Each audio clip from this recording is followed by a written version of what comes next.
So you're thinking about a stun gun for personal protection. You are definitely not alone. But before you buy or carry one, you have to understand the web of laws that govern them. And trust me, it's way more complicated than you probably think. Yeah, it seems like a pretty straightforward tool, right? A simple, non-lethal option for self-defense. But the rules around them are this crazy maze of state, county, and even city-specific regulations that can easily trip up even the most responsible person. Okay, so let's just dive right in. In this explainer, we're going to cut through all that confusion and give you a clear, practical framework for stun gun ownership here in the US so you can stay on the right side of the law. Here's the heart of the issue. There is no single nationwide law for stun guns. You heard that right.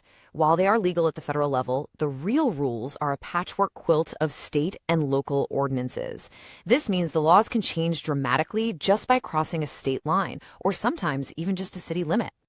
So before we get into all the state-by-state differences, let's establish some national ground rules. Think of these as the baseline requirements that apply pretty much everywhere stun guns are legal for civilians. Now, what's really interesting here is how consistent these basic rules are. First off, age. You generally need to be at least 18, but some states do raise that to 19 or even 21. Second, if you have a felony conviction, owning a stun gun is almost universally a no-go. Third, its use is strictly limited to lawful self-defense. And that's it.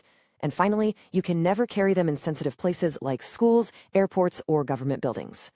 Okay, so moving to the state level, we can simplify this whole patchwork by grouping the laws into 3 distinct tiers. And this chart breaks it down perfectly. In the legal column, you've got states like Texas and Florida, where adults can own a stun gun without a permit. Simple. The middle column, restricted, is where things get a bit tricky. In Illinois, for example, you need a firearm owner's ID card. Over in Wisconsin, you actually need a concealed carry permit. And finally, you have the illegal category. Places like Rhode Island and the U.S. Virgin Islands just completely ban civilian possession. Now, checking your state law might seem like enough, but here is the crucial point that so many people miss. State law is just the beginning. The most important rules often come from your city or your county. This quote really says it all. You can be fully compliant with your state's laws, but if your city has a stricter ordinance, you could still be breaking the law. This is where responsible ownership really requires a little bit more research. Let's look at a real-world example. In Illinois, state law permits stun guns if you have a FOID card, but they are completely illegal within the city of Chicago. And this isn't unique. Look at Alabama. The state law is fairly permissive, but the city of Mobile requires its own local permit. These local rules can completely override state permissions. So what happens when you travel? Whether you're driving across the country or catching a flight, the rules for transporting a stun gun are very, very specific, and they're all designed for safety. The rules for travel depend entirely on how you're getting there. If you're driving, you are subject to the laws of every single state you pass through. But if you're flying, state laws don't matter at the checkpoint. Only federal TSA regulations apply. Let's be absolutely crystal clear on the TSA's policy. Stun guns are forbidden in your carry-on luggage, period.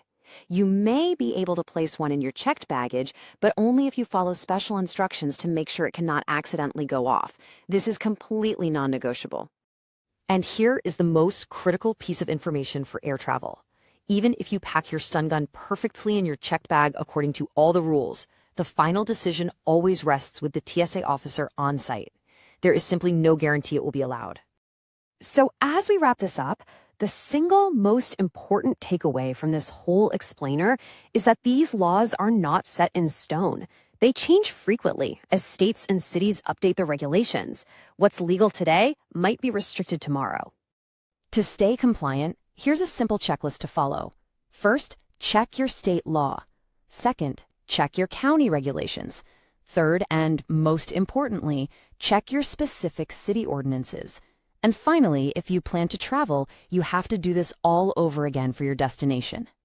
If you remember just one thing, make it this. Local laws often matter most.